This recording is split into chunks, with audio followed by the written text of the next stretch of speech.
ဝင်ကနီခရီးသည်တွေဘယ်စီဌာနနေကြမှာလေအချိန်ရှိခိုင်ရှာလိုက်ပါလေနေဝင်ကဒုက္ခပင်လေဝေတိမာမုတ်ချဖြစ်ကြလေပြီ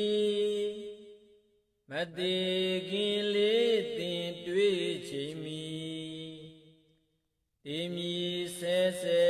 မလွယ်ကိုစီ